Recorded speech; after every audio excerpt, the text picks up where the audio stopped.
All right. Thanks for everybody for joining us today for our February 14th regular city council meeting for the city of Courtenay. Would like to just respectfully acknowledge the land on which you're gathered is the unceded traditional territory of the Comox First Nation, and we thank them for allowing us to be here.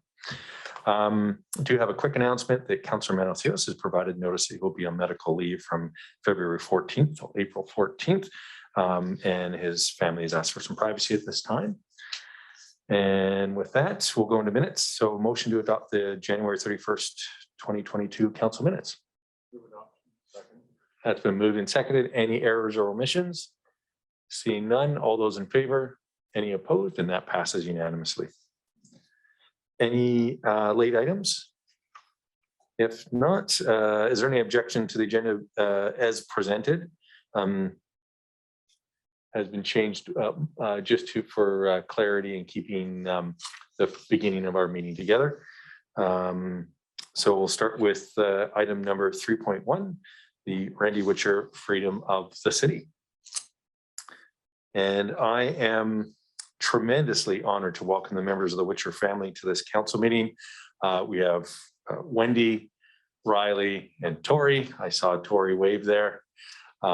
Great to see you guys. I've had the pleasure personally spending some time with the family in years gone by. And so I am absolutely thrilled to be able to do this today. They joined us today because our council is formally recognizing a beloved community member, champion of youth, arts and culture, and a longtime City of Courtenay employee. This individual shaped many programs, facility, parks, and services that we enjoy today and will continue to enjoy for generations to come. I'm, of course, talking about the late Randy Witcher, a much beloved member of the City of Courtenay team and a tremendous ambassador and advocate for the Comox Valley. Randy left Flin Flon, Manitoba for the Courtenay Recreation Association in 1990, a role that transitioned to the City of Courtenay in 1996.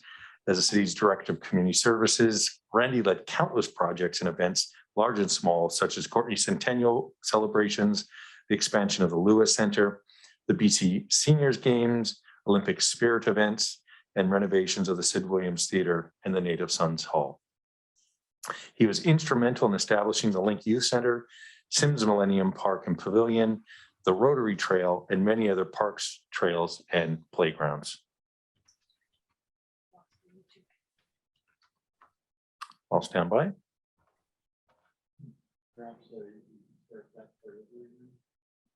Yep. They're still part of Zoom.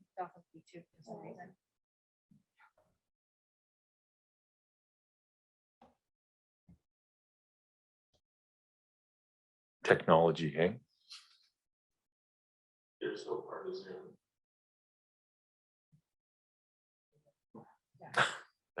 All right.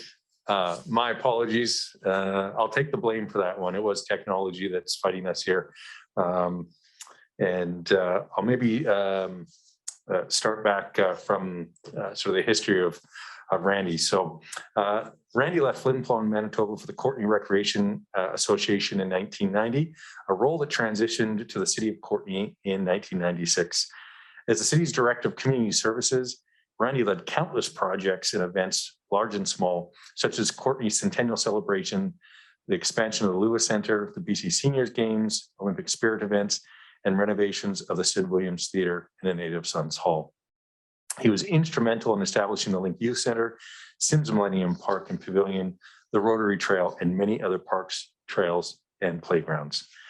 Randy was also the city liaison for many local groups and organization and was known as a champion for arts and culture. He was particularly focused on projects and programs benefiting our youth. On top of everything he achieved, Randy is also remembered for the type of person that he was. Randy volunteered his time with countless local initiatives, large and small, including the Courtenay Rotary Club, the Comox Valley Minor Hockey Association, participating in community boards and coaching youth sports teams. Randy was a dedicated, caring, and thoughtful. He was generous with his time and his praise. Those who worked with him would often find cards of kind words from Randy written in distinctive scribbles and a token of appreciation for a job well done, or simply to bring a smile during a difficult week. He may have had the worst handwriting, but he had the best heart. He shunned the spotlight, preferring instead to shine it on others. Many people in Comox Valley and beyond were devastated when he passed away in 2016 at the young age of 60. In recognition of all that he's done for our community, it is my great privilege to announce that Randy Witcher will be posthumously awarded the City of Courtenay's highest honor, Freedom of the City. On behalf of the City of Courtenay, I would like to thank Wendy, Riley, and Tori for being so generous with their time tonight and for sharing Randy with our community for so many years. This award is personally meaningful to myself and to all of us who've had the honor of working with Randy. His efforts on behalf of the City of Courtenay will never be forgotten by those of us who knew him. And with these legacy awards, we have ensured that his contribution to our community will be remembered for generations to come. And with that, Wendy, I understand that you like to say a few words, and so I'll pass it over to you. Thank you, Your Worship. On behalf of Tori, Riley, myself, Randy's parents, Joe and Arlene Witcher, and my family, Keith Taylor, and all my brothers and sisters, we would like to thank the city for this great honor on Randy's behalf. He was someone that didn't like the spotlight, and so he would not be too happy about this, but we sure are. So from the bottom of our hearts, thank you so much. And we really appreciate what you're doing for him and his legacy. Thank you so much, Wendy. I do appreciate it. And I have spoken with members of the Courtenay Rotary Club today as well, who want to extend their thanks and who have also worked in the background to help make sure that this happens. So with that, are there council members that would like to speak? I believe Councillor Hillian. Thank you, Mayor. It's indeed a privilege to be able to just say a few words. First of all, I want to express my gratitude to city staff who have worked to bring this event to fruition. And I want to acknowledge Wendy, you and your family for your patience. It's been, we've had a few obstacles to overcome, not the least of which is a global pandemic, but it's wonderful that we are here today bestowing this honor on Randy, someone who I had the privilege of working with directly for 7 years and whose legacy will outlive all of us in the city of Courtenay for all that he did and cared about in our community. And I want to just give one small example among the many, many selfless acts. Wendy will remember me phoning at 7 o'clock at night to say I'm stuck in Vancouver and can't get down to City Hall to open it up for the drug strategy meeting tonight.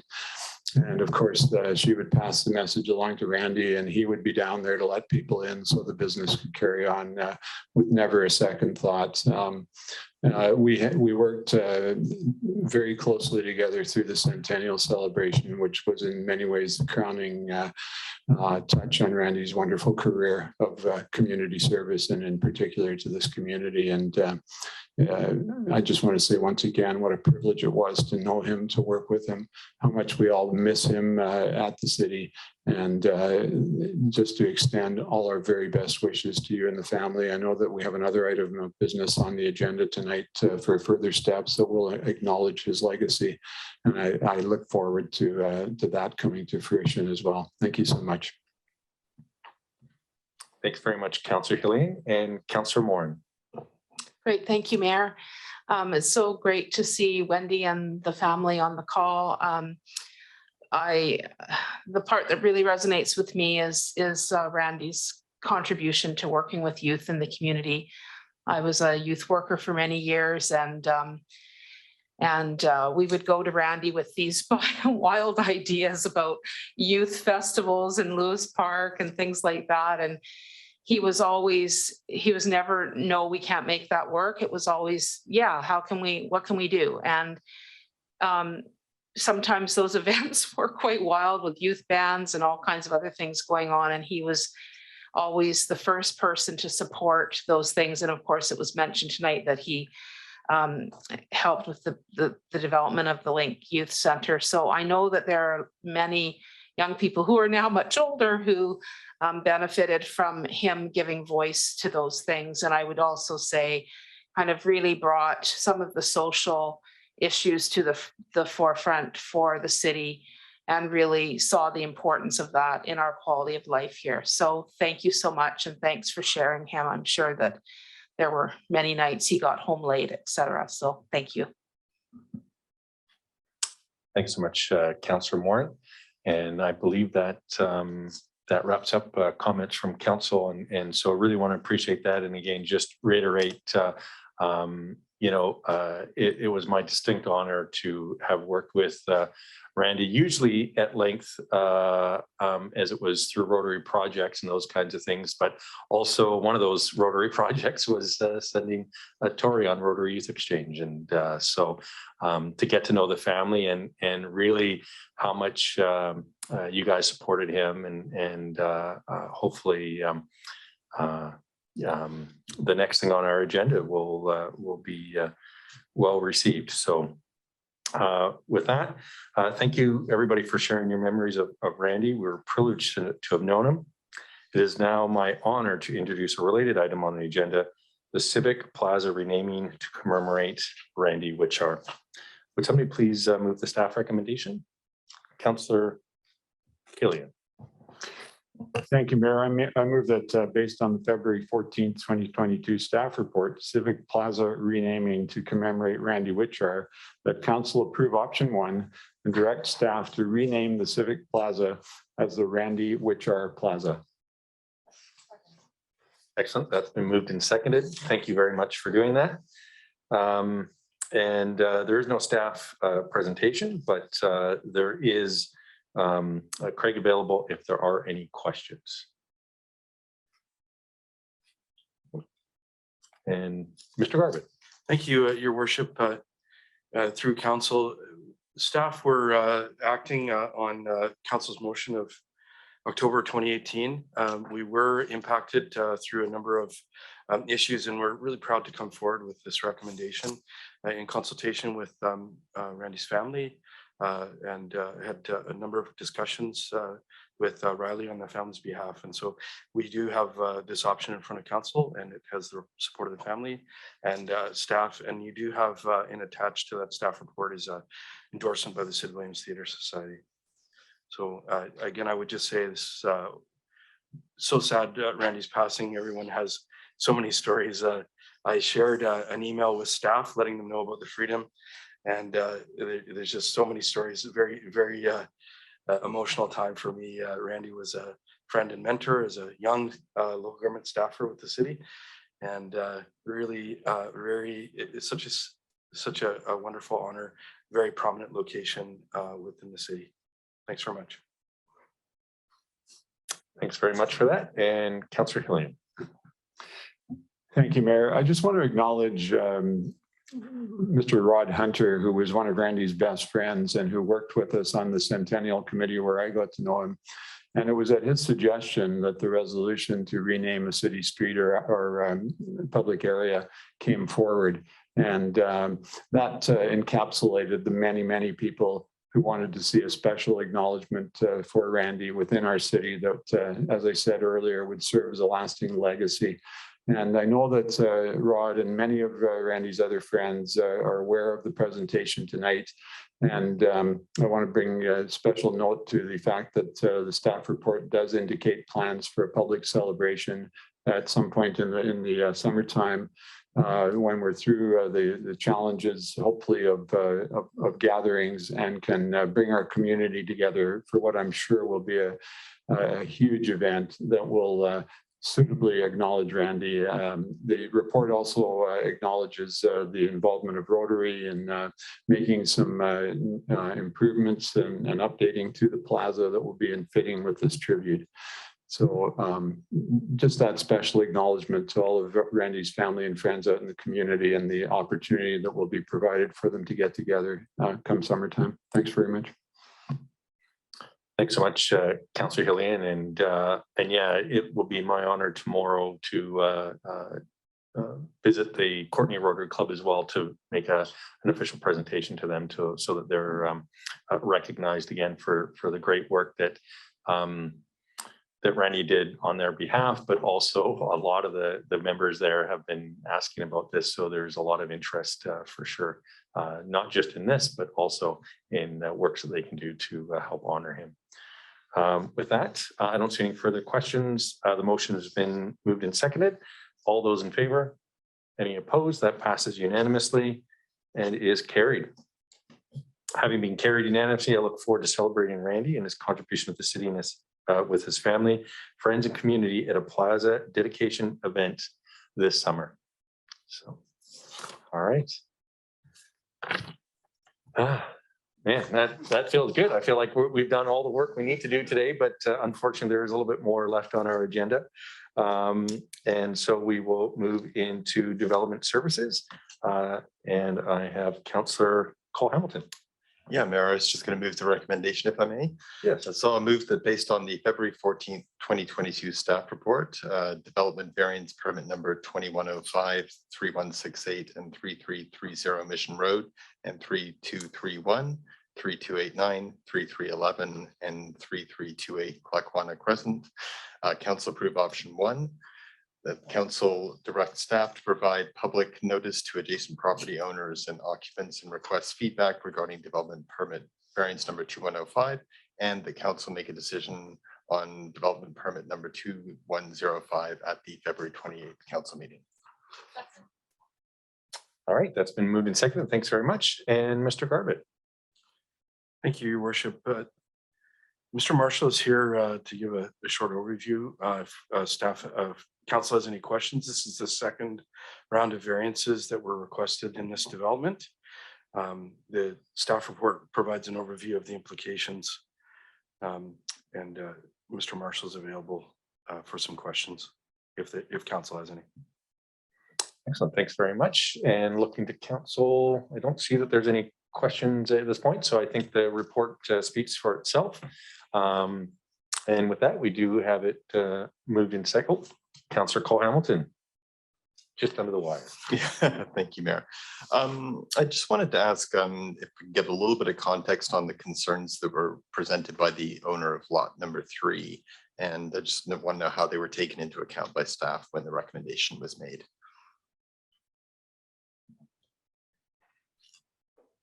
Yeah, hi, can you hear me? Yeah, we can hear you just fine. Okay, great. Chris Marshall here. Yeah, so the, as I understand it, the zoning for this particular area had particularly large rear yard setbacks because they wanted to ensure that the neighboring agricultural areas, that there was a good buffer between the agricultural areas. The lots that are in question, so if you look at the picture of that particular site in your agenda, you'll notice that the agricultural land is quite far to the north. There's actually a whole other row of homes as well as a street between the agricultural lands and these particular lots. So their rear yards are nowhere near the agricultural land. So that increased buffer that is part of this zone it isn't needed in these cases. Okay, excellent. Thanks for that explanation. Much appreciated.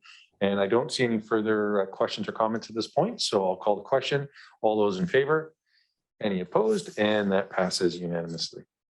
Excellent. Next, we have the First Street Lift Station grant. And Councillor Frisch. Yeah, thanks, Mayor. I'll move that based on the February 14th, 2022 staff report entitled First Street Lift Station Grant Opportunity, council approve option 1 and direct staff to submit an application for grant funding for the First Street Lift Station project through the Investing in Canada Infrastructure Program, Environmental Quality. And 2, council supports the project and commits to its share $705,000 of the project as well as cost overruns. It's been moved and seconded. Excellent. And I'll pass it over to Mr. Garbutt. Thank you, Your Worship. Mr. Davidson will give a short overview of this grant application. Yes, thank you. Through the CAO to Mayor and Council. So the First Street Lift Station is a sanitary lift station located adjacent to the entrance of Puntledge Park. The existing lift station is at the end of its service life and is operating over capacity. An options analysis was completed in 2022, and the recommended option is to replace the First Street Lift Station. In support of this, detailed design is planned for 2022 with construction following in 2023. So the province of British Columbia and government of Canada have partnered on the Investing in Canada Infrastructure Program, which is a grant to fund eligible infrastructure projects. The First Street Lift Station project is eligible for this grant program under the Environmental Quality Grant Stream. So the current construction cost estimate for the First Street Lift Station is $2.642 million. A successful grant under this program would cover 73.33%, which is approximately $1.937 million of eligible construction costs. As such, staff are recommending to submit an application for grant funding for the First Street Lift Station project through the Investing in Canada Infrastructure Program Environmental Quality Grant Stream. And with that, I'm happy to take any questions. Excellent. Thanks so much. We have Councillor Hillian. Thank you, Mayor. So this is clearly an infrastructure need that we have, and I support this going forward, but I have two areas that I need some clarification on. The first is in the background material that's provided. I'm looking at page 2.5, which is page 63 on our agenda. And at the top of that page, we have section 2.15, which speaks to odor control. And at the bottom of that section, it says, no further investigations into potential odor control needs have been considered since no odor concerns were noted by AE's representative during the original site visit for the project, and none have been raised by city operations. With all due respect, that flies in the face of anybody who's walked past there, as I do nearly every day. So what's been missed here, or am I misunderstanding this reference? That's my first question. Great question. Thank you very much for that. Through the CAO to Mayor and Council. Please do keep in mind this is only an options analysis, so we haven't yet progressed through the detailed design phase, and the site investigation was rather limited to facilitate this work. So while this statement may have been correct to the site rep at the time and date they were on site, the purpose of their site visit was not a detailed odor assessment, and we are aware of concerns expressed around odor control with the station. So yeah, referencing the rest of this section, it's acknowledged there are some needs for odor control for any new installation, and we will be investigating that in significantly more detail as we progress through detailed design. That's a great relief to hear. Thank you.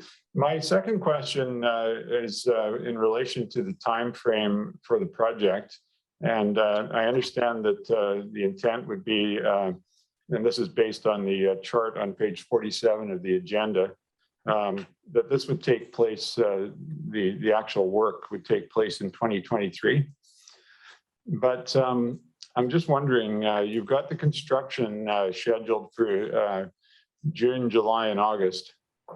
And that's obviously the busiest part of the year at that area, which is the key parking and staging area for people accessing Puntledge Park, which is one of our busiest spots on the river during the summer. Is there any possibility that that work could be done starting in September, when it wouldn't be in such conflict with those using the park for recreational purposes? Another great question. Thank you very much. Unfortunately, due to proximity to creeks and sensitive habitats, we are bound by environmental fish windows, if you will. So generally June 15th to September 15th is when we're allowed to construct in these areas. We have yet to proceed through detailed design and also through our detailed environmental assessment. So there may be some opportunity for leeway there. So your point is well taken. We will investigate options for shifting our construction phase. But I think we're likely to be bound by environmental restrictions.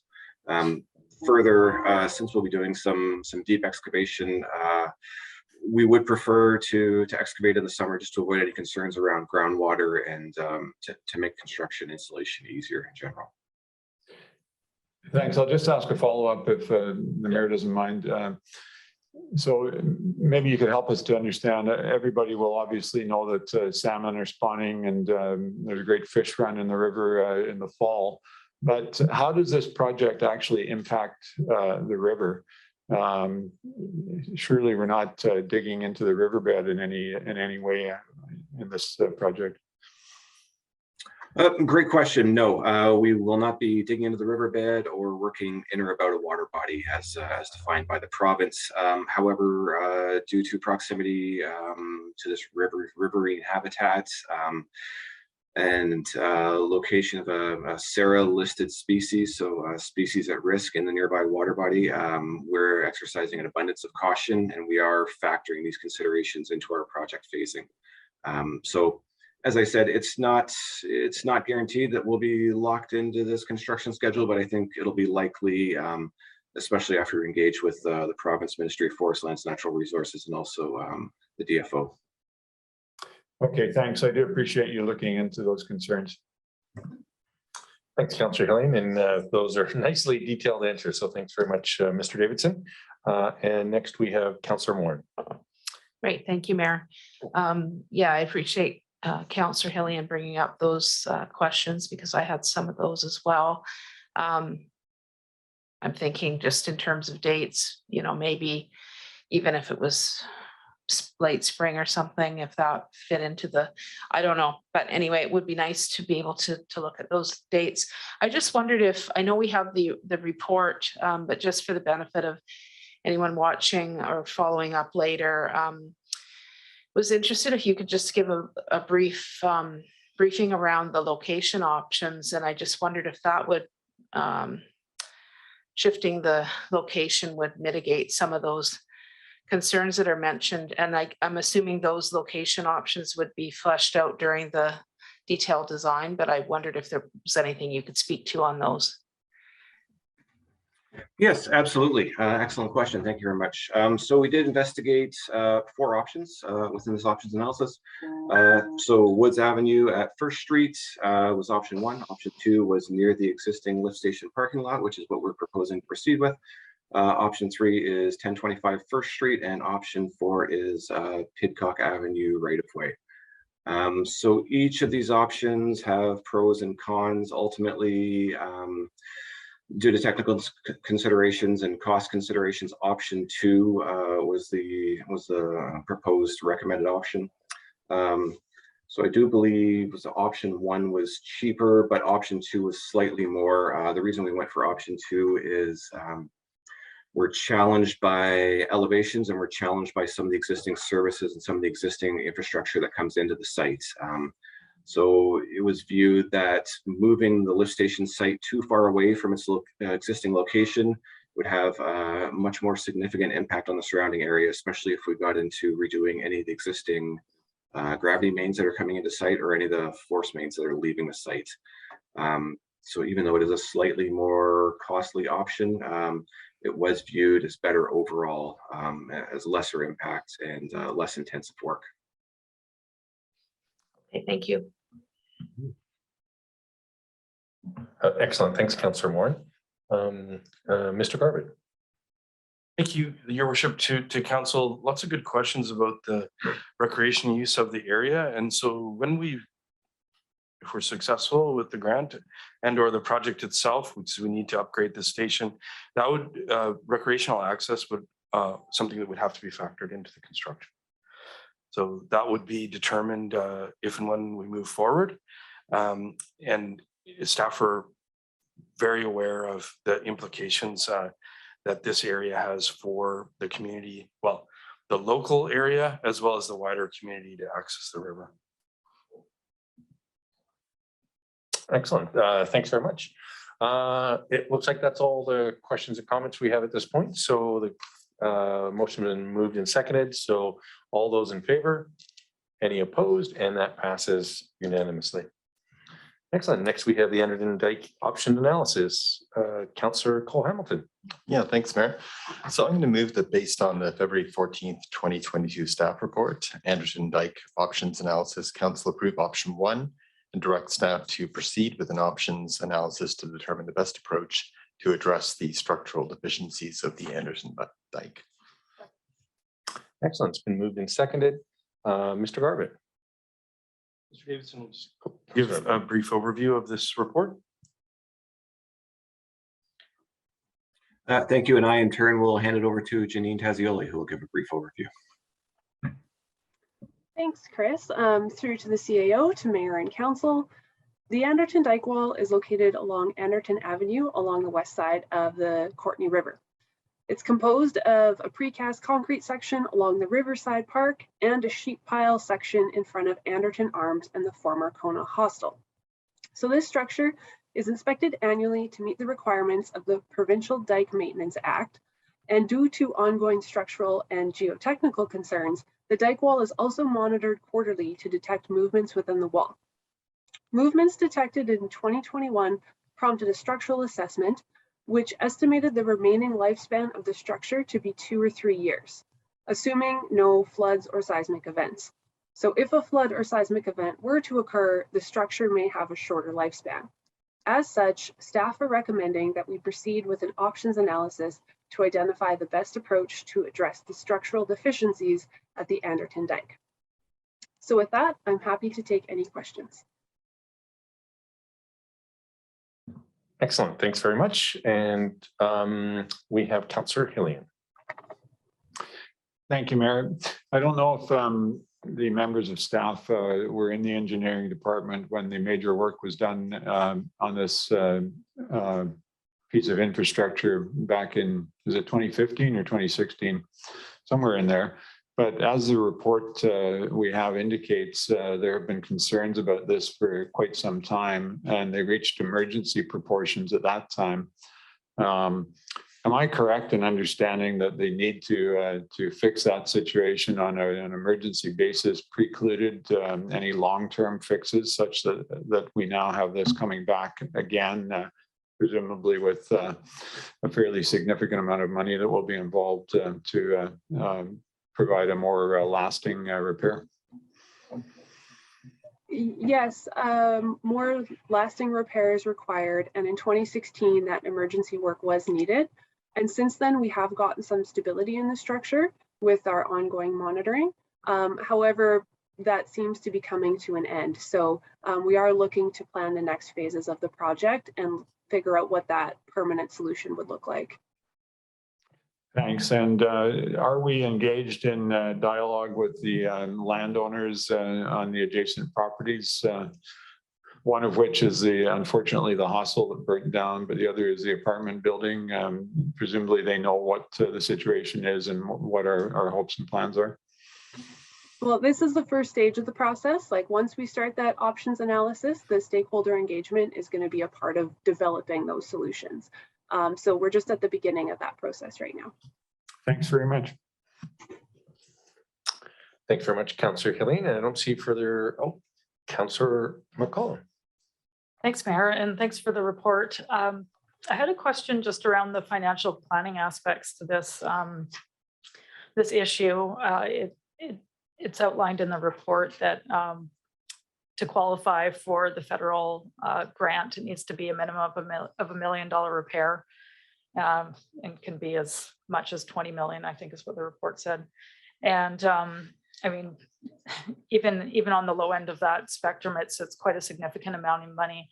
And I'm just curious to know if, given that we've kind of known that this is coming on the horizon in some way or another, if we have some accounting for this in our 5-year financial plan, or if that's going to be an adjustment going forward once we get our analysis report back later in the spring. I can't speak for the financial aspects. Financial services would be best suited for that question. Although I can say that the funds for the options analysis will be provided by our engineering operating budget. And over to Chris. Yeah, I saw Chris got his hand up there. Yes, thank you very much. Excellent question. Unfortunately, there are no funds being carried for this specific repair for this asset. It would be very challenging at this point in the project to put a number forward. That would be a reasonable estimate. The nature of the options analysis is pretty wide ranging, so we're looking at a number of different options that could potentially address concerns. Some of them could be quite low, and some of them could be within the range of the grant as specified in the report. So there is still quite a bit of investigative work to be done. And once that's completed, we'll be bringing that forward for council's consideration. Great, that's helpful. Thank you. Excellent. Thanks, Councillor McCollum. And again, I don't see any further questions. So with that, all those in favor, any opposed, and that passes unanimously. And next we have the CVRD South Sewer Extension. Mr. Garbutt. Oh, hang on one second. Would somebody like to move it? Councillor McCollum. There we go.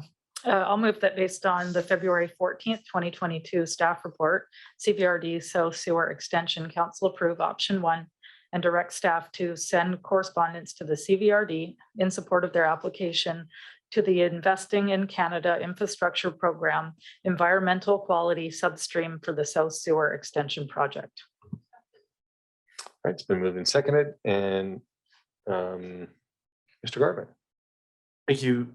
Through Mayor to Council, staff report gives a little overview of the big picture project in the South Sewer Extension. It's a project that's very important that the CVRD has been working on. Our South Sewer Extension will potentially be able to work hand in hand with this project. We're at slightly different stages in our planning.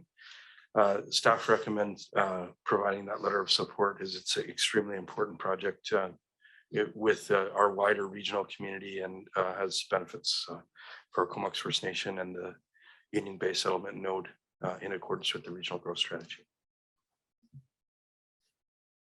Excellent, thanks for that. And are there any questions? Councillor Hillian. Thank you, Mayor. I just want to clarify on page 2, it indicates that the project may be eligible to receive grant funding to cover 10% of the project cost. That seems incredibly low given the scope of this project. Is that this one specific grant that we're talking about, or grant funding in general that references, and is that figure accurate?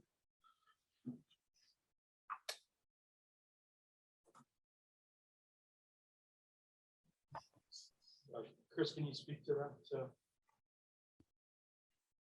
Yes, thank you. Excellent question. I think that number may not be correct. Well, staff will have to review that and get back to you. My recollection of the discussions with the CVRD are that it would cover the majority of the work. We'll have to review that internally and get back to you. That may be a typo. Thank you for raising that to our attention. Thanks. I don't think that need to delay us providing the letter of support. We certainly want to see this go ahead, both to support the city's objectives as well as those of Comox First Nation and all of those septic systems that are currently finding their way into Bain Sound and threatening our shellfish industry and our pristine waters. But it would be helpful if that amount could be clarified. Thank you. Excellent. Yeah, and if it is does seem to be different, then a simple email I think out to council would be good, and then maybe a reminder so that can be fixed in the minutes when that gets processed through. So, but with that, sounds like that's all the questions that we had for right now. So all those in favor of the motion? Any opposed? That passes. So we'll send that off as quick as possible. Next, we have the Park and Rec Advisory Commission minutes from December 9th. So it's been moved and seconded. Are there any questions or comments? Councillor Hillian.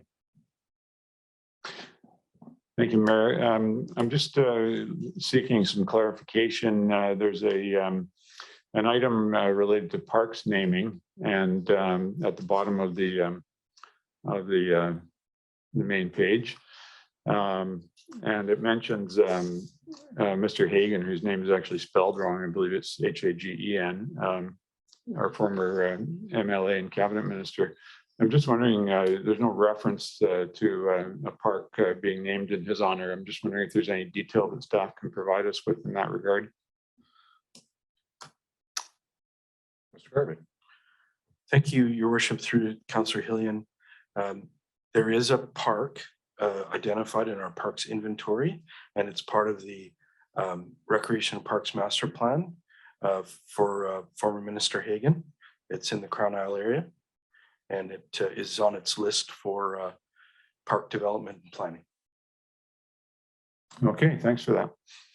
Excellent. And I mean, we're just receiving it, but we may want to just notify them that the spelling may be incorrect for future correspondence or issues relating from that. Councillor McCollum. Thanks, Mayor.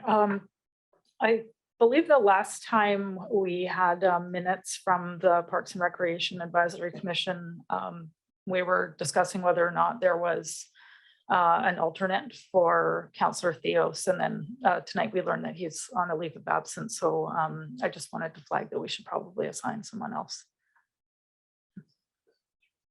Jeff has his hand up. Excellent. Councillor Moran is the alternate, but Is that right? just Okay. this is what I've been told. Problem solved. Mr. Garbutt, do you want to? That's correct, Your Worship. Councillor Moran is the alternate, and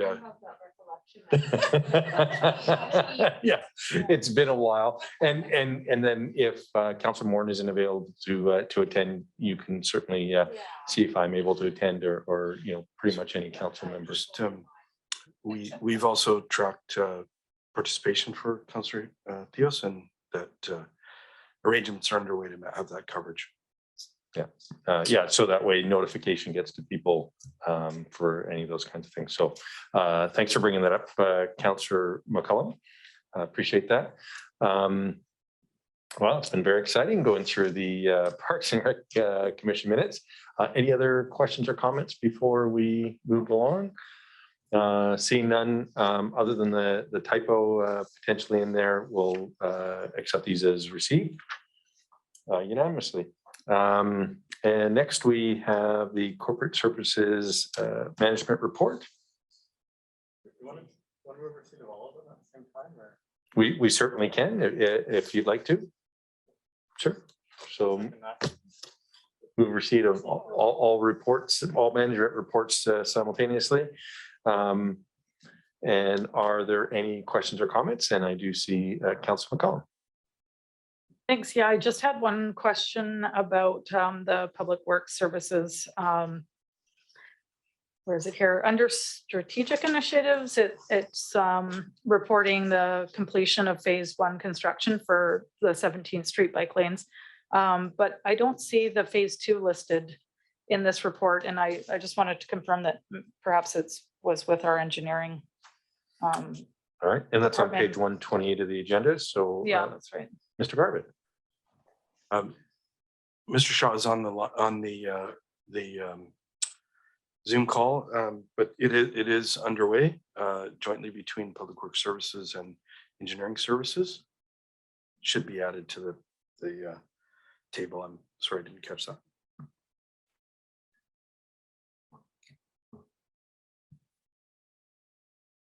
All right.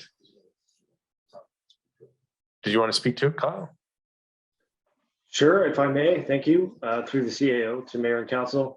That is a joint venture project. The second phase of that project is actually being led by the Engineering Services Group. So it'll likely see updates on their page. That was the previous set of reports. Yeah, fair enough. Yeah, Mr. Garbutt. Thanks. Through the Mayor to Council. This is our second round of these together, and in hindsight, we'll for our next round, we'll maybe pair them more complementary. Thanks. There you go. Although, man, he had that fast right off pretty quick there. So I think that does speak to, how well they have these projects in hand. And but thanks to Councillor McCollum for for bringing that up so that we make sure that we have all the pertinent projects on these management reports going forward. So, so not that it's necessarily missing, but as Mr. Garbutt said, maybe we have it in there, and maybe there's a link when there are multiple departments on one project, just so that even if it's not got the full information, it at least says where we can find it. Again, just want to thank staff for bringing this forward. I know it's been a lot of work to get us to this point, but again, it's great to read through these, see the major projects that are underway in the various departments. So I just want to acknowledge that it is much appreciated, I think, by myself and all of council. So with that, we'll all those in favor of receipt, any opposed? That passes unanimously. And now we go to the council member report. And yeah, we can go in order. Councillor Cole Hamilton. Yeah, thank you, Mayor. I just wanted to mention something I was part of on February 4th, which is a project called Climate Conversations. It's put together by Tina Willard-Steppen, who does some education work for solid waste management in the schools, and Megan Carson's. And it's a series of kind of information evenings, reading circles, art exhibits, and I believe if COVID allows, a dance party at one point, which is designed to kind of take some of the weight out of talking about climate change and focus on hope and action. And Megan and I were invited to speak, Megan on work on habitat restoration in the community, and me on some of the political initiatives that have taken place in our term. And it was a real pleasure to be able to just sort of sit down and think about the various ways in which we made progress. And I just kind of briefly kind of highlighted the handful of things that I mentioned. One of them was our adoption of UNDRIP, and I think reconciliation is the foundation of any meaningful action on climate change. And then I mentioned Councillor Morin's urban agriculture resolution, which brought bees and chickens and farm stands to our community and contributes to resilience in the face of climate change. Also mentioned Councillor McCollum's divestment resolution, which allows us to put our money where our mouth is and to put it to a place which is not only better in terms of bottom line, given that the green energy has outperformed fossil fuels for the last 10 years. And also talked about the OCP with its specific climate lens and the targets that have been set. And just finally, although this is not this body, that in Comox Strathcona Waste Management, we of course have the new composting facility coming online this year, which we'll all be able to send our compostable waste to. And also the pivot that solid waste management is looking to make from demolition towards deconstruction. And together, those two streams of waste, compost and demolition, contribute to more than half of what goes to our landfill. So it was just a pleasure to be able to look back at what we've done and just see some concrete and worthwhile initiatives that we as a sort of political community, both at this table and other tables around the valley, have been able to put together. And I just want to thank all my colleagues for being a part of those steps forward. Thanks. Excellent. Thanks very much, Councillor Cole Hamilton, and thanks for representing us and our community at various levels. It's much appreciated. Councillor Frisch, Councillor Hillian. Sorry, it's coming. There we go. Thank you, Mayor. I'd just like to acknowledge being at the art gallery event at the Nunard today to honor and acknowledge the missing and murdered Indigenous women on Valentine's Day. A very significant turnout of people, and that's why we're wearing these red dresses this afternoon, as people may have noticed. And of course, we all join in the call to bring to justice anyone responsible, and to continue the efforts that we all must make to deal with both the systemic and historical issues that have led us to this situation, and with so much more work to do to make sure that our communities are safe for all. I wanted to just acknowledge, I maybe should have brought this up in relation to reports, but I did have an opportunity to speak with one of our staff in relation to the McPhee Meadows project. And I do understand that there are likely to be some delays in the public consultation that is taking place due to a variety of issues. And the reason I bring that up is because there's been quite a bit of interest in that project, and particularly in the neighborhoods downtown that are adjacent. So I just wanted to acknowledge that. I don't know if the staff would have any comment, but I apologize for not bringing it up earlier. I wanted to acknowledge that since we last met, our community has lost Mr. Bill Heydrich, who was a member of the Project Watershed Steering Committee and took part with myself and representatives from Comox First Nation and others in the Kuskusum Liaison Committee over the last 7 years. And Bill was a very active and engaged member of the community, particularly interested in environmental issues. And I know council will join me in extending condolences to his wife, Kathy, and all of his family, and acknowledgement of his contribution to our community. I also wanted to acknowledge our colleague, Councillor Moran, who has lost her mother in this past 2-week period. And I know that we've shared condolences with her, but I want to publicly acknowledge the loss that she's experienced, and just to really appreciate the fact that despite her grief, Councillor Moran has admirably carried on her council and regional district duties during this time, and despite the hurt that she's obviously been dealing with. And again, publicly, just to acknowledge and express condolences on behalf of us all. Thank you. Thank you very much for that, Councillor Helene. Councillor McCollum. Yes, I have one update from a meeting on February 3rd. I was filling in for the mayor for a regional call of Vancouver Island mayors with Minister Osborne, who's our Minister of Municipal Affairs. The call was intended to mostly check in with the municipalities around the island for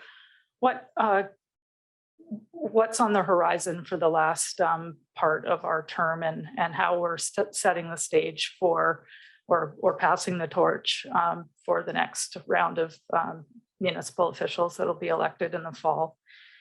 Which was really interesting actually to hear about what various municipalities are focusing on.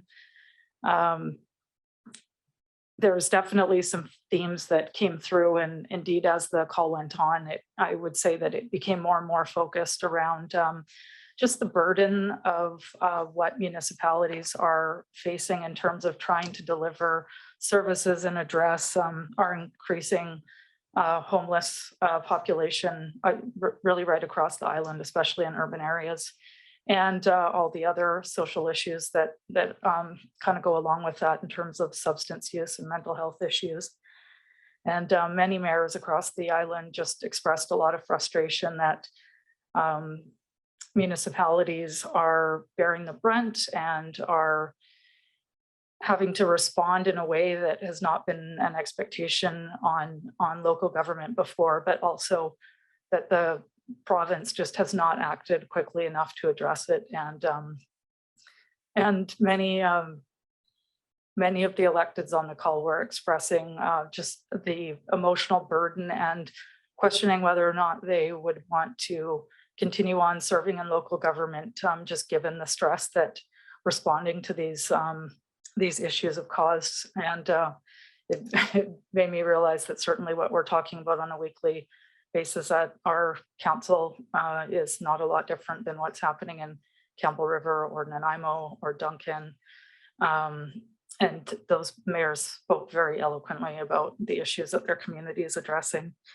The minister highlighted an MOU that was recently signed, in which the province is going to start the process of looking at how municipalities are financed, which of course will be a very complex problem, but or a complex issue to look at, but could lead to some maybe more expansive tools in addressing some of the issues that were talked about on that call. And the other update that she provided is that there will be a second intake for this Strengthening Communities grant that's opening on February 28th. So just wanted to provide that. Thanks.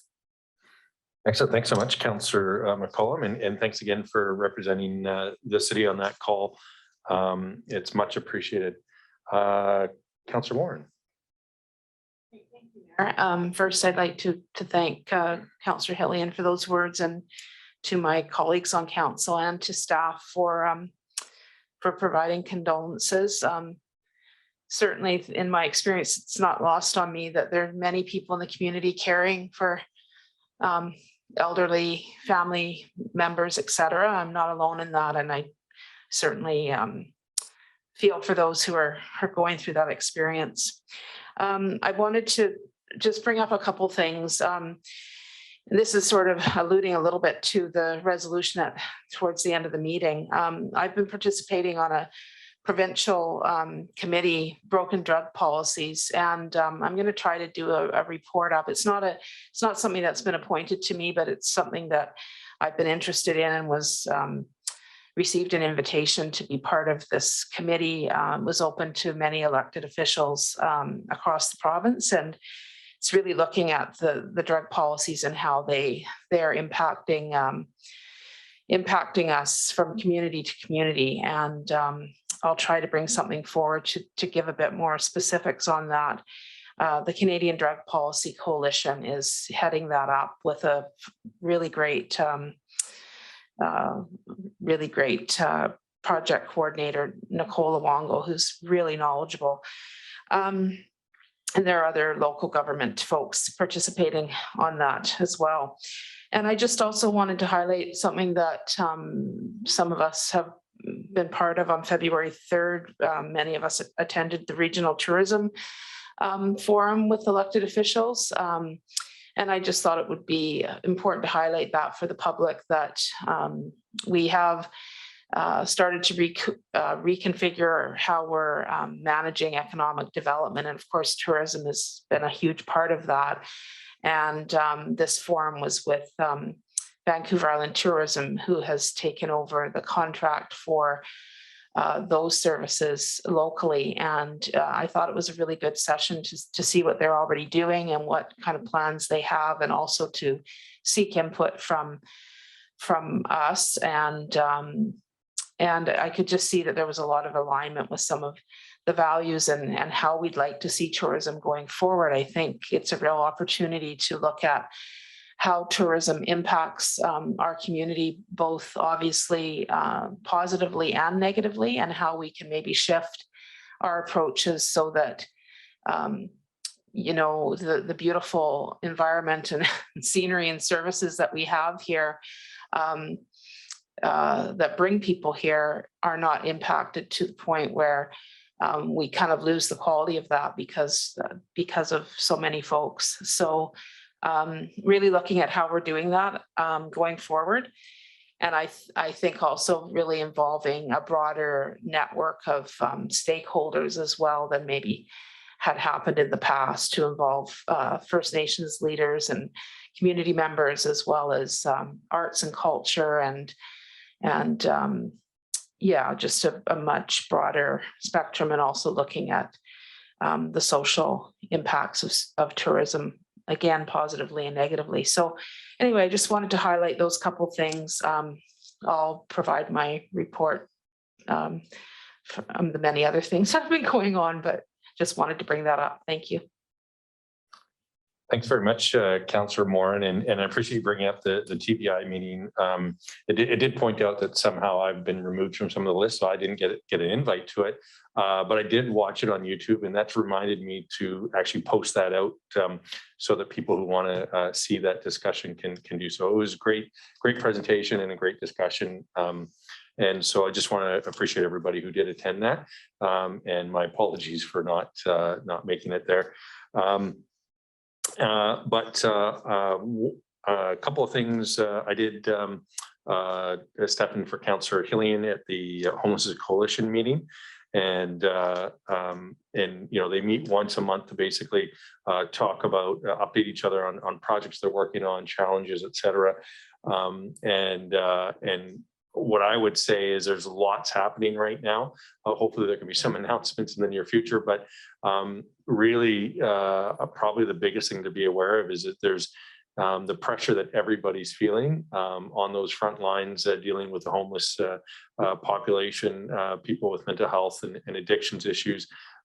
When you compound that with all the information coming out right now on the increased calls, the increased deaths, all those kinds of things that are really taking a toll on the people on the front line. So just my heart really goes out for the folks that are showing up day in and day out to do everything they can, and really just kind of being aware of that. And again, it's one of those things where our council sent a letter to really push the province. We need to push the federal government, et cetera, to address these issues in a more substantial way. I guess the next thing is kind of a weird thing. The flower man wanted to go out for lunch, so we went out for lunch as part of my Meet the Mayors that I often do. And JD Ludlow wanted me to go on a bus on February 14th today. And I said, I'd love to, but we have this march going on, but maybe you should talk to Christy, who's Christy Bell, who organized it. And again, great kudos to Christy Bell, who it was just an amazing event, as Councillor Hillian, I think, said, at the art gallery, and then the march down to Sims Park. And lo and behold, the flower man showed up in his Cupid costume, and he had a bus with people singing Love, Sweet Love, I think was the song they were singing. And just that sort of happiness and joy, even at an event.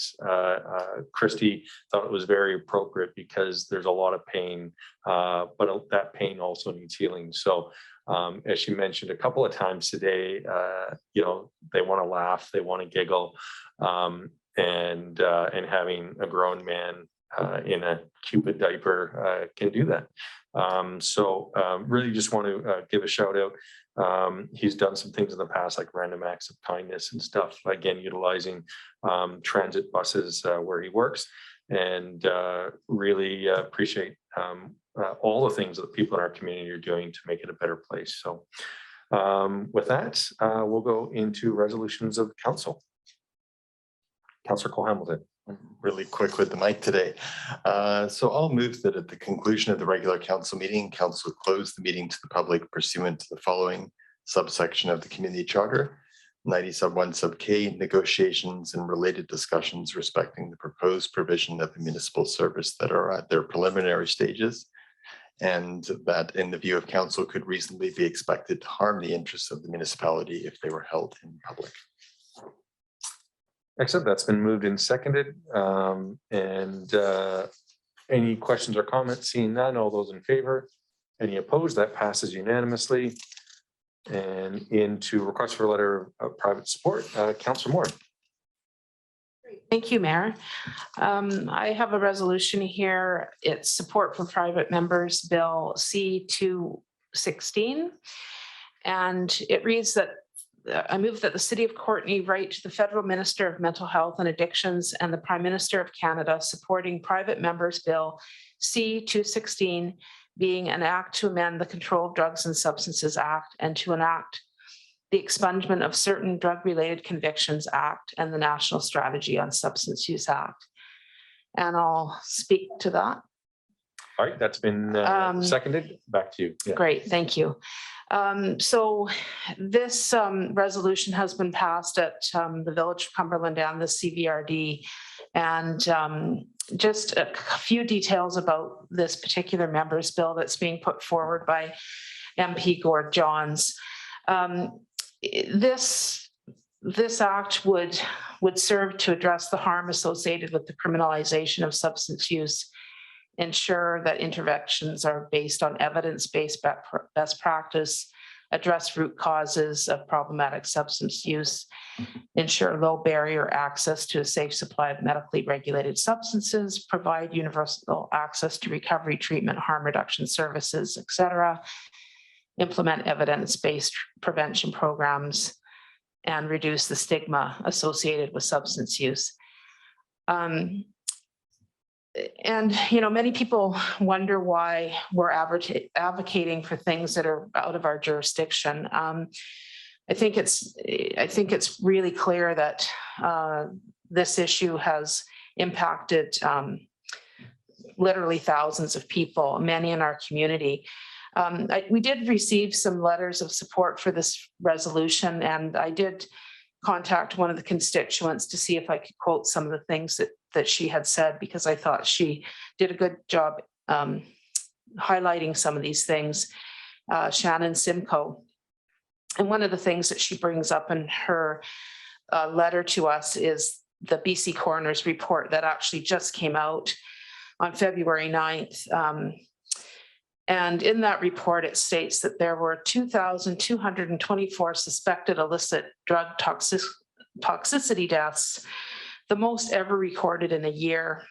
This is in British Columbia. This represents a 26% increase over the number of deaths in 2021. 35 of those people were from the Comox Valley, were citizens here. And that was more than double the number of deaths from the previous year, just in our community alone. We obviously see folks who are struggling visibly on the streets, but this is really a false story, really, of what's going on, because most of those deaths occurred in private homes and are people who were in the workforce and obviously were housed. So this is really across the spectrum. I know I've brought this up before, feeling like a broken record, but I think it's important that we recognize that this is impacting our community on an individual basis, obviously families, but it's impacting our workforce. We know that the life expectancy of men has gone down, not from COVID actually, but from drug toxicity deaths. So this impacts our workforce. That means every infrastructure project that we have, where we have men in trades, electricians, construction workers, et cetera, many of them are silently dealing with this issue. We know that we already have workforce issues due to COVID, and this just impacts that. So economically, this impacts us. It obviously impacts families.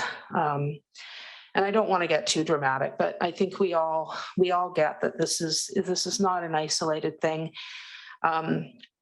In terms of decriminalization, there's lots of arguments. Well, we don't want to, do that with hard drugs, but anyone with a problem with alcohol can go and get alcohol legally. They can get cannabis legally. We know that there are lots of issues associated with all substances, not just quote hard drugs. So I just really believe that this is a good start. There's tons of support across the country, everyone from police chiefs to coroners to medical experts, and of course the families themselves who've been dealing with this. So I'm happy to see that Cumberland and the CVRD has adopted this. I'm hoping Comox will also bring this forward, and I'm hoping that we can pass on our support for this private member's bill. Thank you. Excellent. Thanks so much, Councillor Moore. I do appreciate that. Councillor Cole Hamilton. Yeah, thank you, Mayor, and thank you, Councillor Morin, for that anyway, remarkable statement of why this is so fundamentally important. I just wanted to add just a small point, which Gord Johns made. He dropped in on a call for the community action team on the poison drug supply. And he pointed out that often private members' bills are expressions of principle and they're likely to go nowhere. But he said that every year that all of the MPs pull a number from a hat, and that's the order in which their private members' bills will be addressed. And he drew number 4. So he's very confident that this is something which will go before the House of Commons and has a very real chance of actually becoming law in this country. So I applaud Councillor Moran for bringing this to our table, and I think any effort we can do to add support to that by writing to the Prime Minister is an incredibly worthwhile effort. So thank you. Thanks, Councillor Cole-Hamilton. Councillor Hillian. Thank you, Mayor. I totally support this. It's consistent with previous resolutions of council, and of course, it acknowledges the work of our hardworking MP. I also want to note that we're currently doing consultations in the community related to our draft official community plan. And on one of the calls last week, when it came time for questions, this was actually one of the questions that did come up. So there's certainly people in our community that are concerned about this, and I know we'll support Councillor Moran to bring this forward. Thanks. Thanks, Councillor Hillian. Again, Councillor Moran, thanks very much for bringing this forward.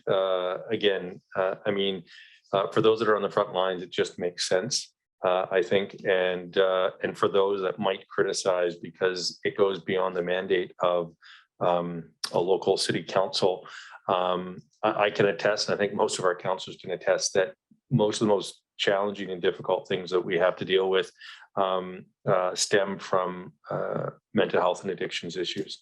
And this is certainly a step in that direction. And I think in particular, our council has faced all of our normal mandates, whether it be water, sewer, bridges, et cetera, head on. And we've gotten a lot done on the infrastructure side of things, but the social infrastructure is equally important. And I'm just delighted, it's probably the wrong word to say, but it really just, I see so much momentum right now going towards these issues. You know, locally, we've already done things such as supporting the Connect Center. We actually, you know, through a referendum, we actually fund the Homelessness Coalition. But, you know, that's only gotten us so far, and there's still lots of challenges. So again, thanks so much. With that being said, all those in favor? Any opposed? And that passes unanimously. Again, thanks very much, Councillor Moran, for that. I don't have anything else on our agenda. All those in favor? Any opposed? That passes unanimously.